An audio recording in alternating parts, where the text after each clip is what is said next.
I spent over $10,000 on training this month. And for the next 3 months, I'll be spending 8 hours a day focused on only one thing. Now, an intense immersion period like this, like why would I undertake this? And should you consider an immersion period in your own life as well? Let's break that down. I think it really depends. The first question that you need to ask yourself is, how far do you want to get in whatever skill set you may be considering this with? How skilled do you want to be? Do you want to be like top 1%? Do you want to be top 5%? Or do you just want to acquire some skills and move on? So it could be different depending on the skill set in your life. Just to give you guys an example of this, with cybersecurity, it was something that I really fought hard to get into, to break into, especially in my early days. But then I had more momentum once I got in the field. It was easier to stay motivated and things like that. But I wanted to reach a very high level in that. So that is something that I underwent a very intense immersion period, especially back in the day where I was spending 8 hours and I was doing essentially the same thing as I'm doing now. Of course, I didn't have as much income at my disposal to really invest like 10K or something like that. But I was still investing in training. I was going for the OSCP. I was practicing on the different learning platforms. I was investing in myself in terms of money and in time. If I didn't do that, it's not to say that I couldn't be where I am today, but it would have taken significantly longer period of time. That was something that I was willing to do with cybersecurity. I also have other pursuits that I'm interested in. I'm very interested in language learning, but to me, that's something that I don't really care to necessarily be at the highest level, right? I don't have to be like near native language ability in these different languages. So with that, it's something that I'm okay with a longer time horizon, let's say. I'm okay with that taking longer for me to reach a higher level in that. So for that was something that I didn't undergo an immersion period in per se. I just did that consistently for, an hour a day, 30 minutes a day, or sometimes not even at all, to be quite honest. But it was something I chip away at, because it really comes down to how far do you want to get into something? How important is it in your life? And this is not something that I can answer for you. You'll have to think for yourself and decide, what do you value? But if you are really considering an immersion period like this, do not underestimate the power of your environment. The environment plays a huge role into what your experience is going to be. Now, fortunately, with something like cybersecurity, yeah, you can do it from anywhere, but still your environment comes into play.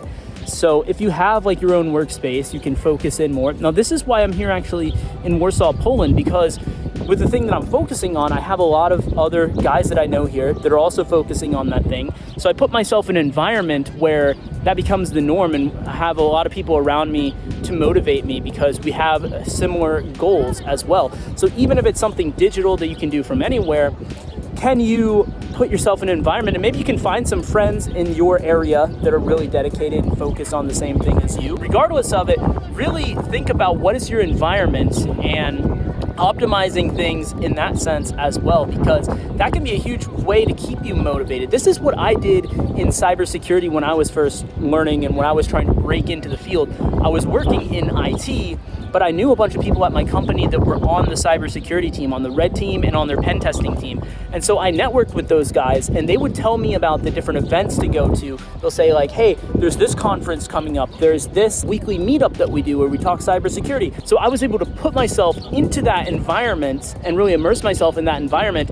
And that did wonders for allowing me to stay motivated. Also networking with people and having the right connections that made it really easy for me to then make a lateral movement within the current company to go from the IT position I had into the cybersecurity team directly without having to go through the automated HR filter. Okay, so we covered environment and time and things like that, but how does actually investing in yourself from a monetary standpoint come into play? Now, I also just want to really drive it home to you guys. This is not just something that I'm like advocating and preaching or whatever. This is something that I'm actively doing myself. So in addition to the 10K that I've invested in myself this month, every single month I am paying my mentor $1,500 just for 1 hour of his time. And if that sounds ridiculous to you, if that sounds crazy, if that sounds stupid, just know that since I started doing that a year ago, I have increased my income by over $100,000. So definitely worth the investment there. Now, a lot of people would not be willing to do that, of course, but the real benefit that you can reap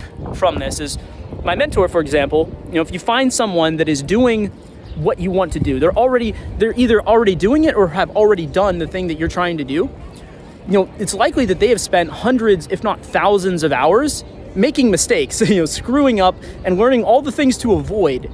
So one of the main benefits of this is that you can also leverage that. It's literally the closest thing to a shortcut you will ever come across in this life. Because, let's put it this way, right?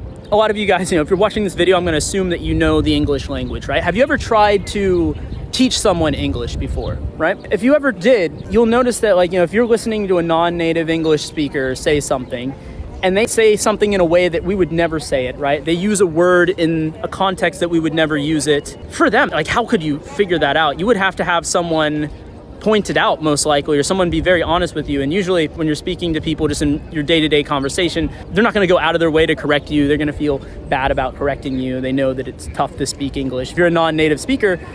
But since you already know English, the error is so apparent to you. It jumps out. You don't even have to think about it. You can say, oh no, this is how I would say it instead. It's yeah, we don't use it this way. We actually use it this way. And so the point being is you don't know what you don't know. Yeah. So if you're learning from a mentor, someone who's already been there, someone who's already traversed that gap, they speak the language that you're trying to learn, but you are not fluent in yet, essentially. They speak the language of that skill set. So when you are learning this stuff, and you're inevitably making mistakes, a lot of those mistakes are going to be either very difficult, if not impossible, for you to realize on your own. And without a mentor, the only way you're gonna realize it, quite frankly, is to spend hundreds, if not thousands of hours until you have it ingrained, until you realize your mistake. We see a lot of people go very long and not realize their mistake ever. But yeah, when you have the mentor, it's he's already speaking that language, so you're making mistakes in the language. It's just he can correct it like that, in 2 minutes. He's oh yeah, this is what I would do instead. And so it's a massive, massive shortcut in that sense. And this is the reason that, it took me 3 years of learning this stuff on the side in order to get into this industry. But now that I've been mentoring people and helping them, I've been seeing people get in 8 to 12 months because we're able to really just optimize the path and get them focused on exactly what they need to know to land that first job. And we've even seen people do it in 6 months. And now this is not necessarily meant for me to pitch you, even if I don't even care, don't even sign up for my program, but find a mentor. If you're trying to learn cybersecurity or something, find a pen tester that has the time to help you, because that's tough too. A lot of pen testers that are in Discord groups have hundreds of people they're answering questions for, and they have no incentive to necessarily help you. But find someone, right? If it's not me, find some mentor that can really fast track you on the path. Now, here is the mistake that you can make though, and this is by far the most common mistake that people make with mentorship, and that is that they almost think that because they have a mentor, that it is a replacement for action. So they'll have a mentor and they'll expect that the mentor will magically make it happen for them. Now here's the reality, is that no one can do the work for you. So even if you have the best mentor in the world, you're not gonna make progress unless you are combining the mentorship with an intense amount of action, an immersion period, if you will, right? Let's imagine that you were trained by Arnold Schwarzenegger in bodybuilding, but then you just never went to the gym. It would be really unreasonable to expect results at that point, right? But for some reason, that's what people do when it comes to mentorship. A lot of times they just think, oh, I have the best mentor, now I'll just kind of coast and I'll reach his level by, just listening to him talk or something. The reality is you need to take aggressive action on top of that. And once again, don't even take my word for it when it comes to mentorship. Just look at history, right? The mentor-mentee system has been around for centuries. You can go all the way back to the Middle Ages and look at people that were learning blacksmithing, for example, right? They would train as an apprentice in an apprenticeship under a master blacksmith. And it's not like they would just watch him do the blacksmithing. Maybe in the very beginning, but then they would very quickly start getting that hands-on practice and actually applying the stuff that they learned, and they would train rigorously under the master blacksmith until they themselves reached the level of their master or very close to it, and then they would go and then they would mentor people as well. I think that is a nice natural next step, not to get too far ahead of ourselves, but this is a system that has worked for centuries. So it is battle tested, it is tried, it is true, it is a proven way to do things. Now, like I said, go and look for, if you know anyone that's a pen tester, if you know anyone that is doing, even if it's not pen testing, is doing the thing that you want to do.